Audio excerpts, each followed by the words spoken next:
Updates at pinakahuling mga usapin sa mundo ng palakasan. Atin ang pakinggan dito sa Ang Pilipinas Ngayon.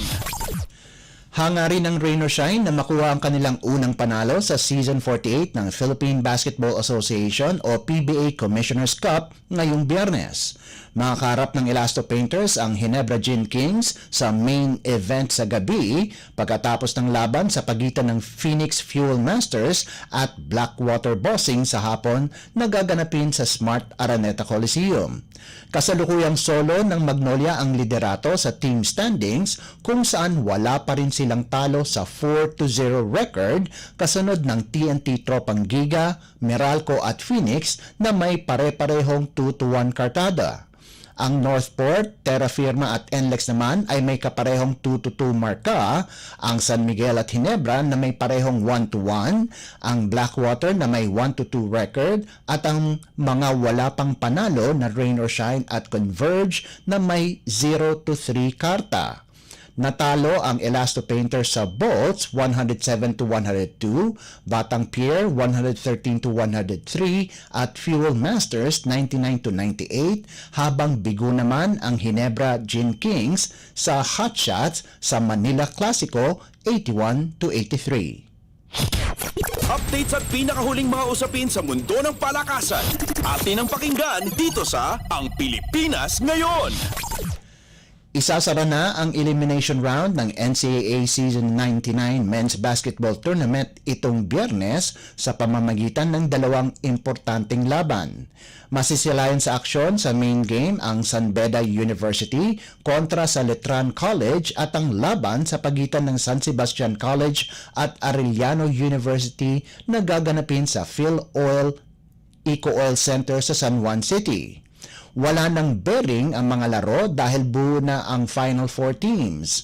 Ang Mapua na may 15-3 record at Lyceum na may 13-5 baraha ang nanguna sa standings kaya't sila'y nabigyan ng twice-to-beat advantage habang ang San Beda at College of St. Benilde ay kailangang doble kayod para makapasok sa finals. Bunsod ng standings, makakatapat ng number 1 Cardinals ang number 4 Blazers at ang number 2 Pirates naman ay makikipagsabong sa number 3 Red Lions.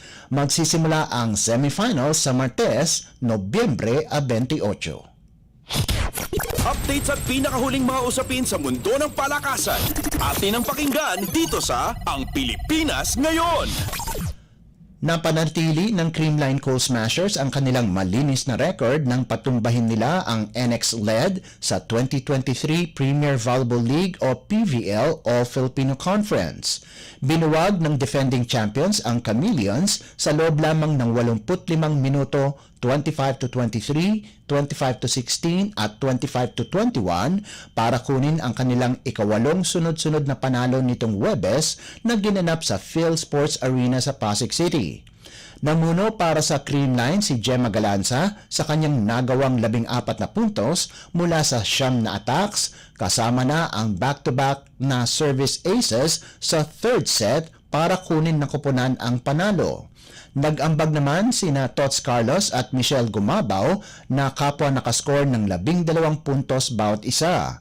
Si Joe Maraginot lamang ang nakascore ng double digits sa panig ng NX LED sa nagawa nitong 14 na puntos.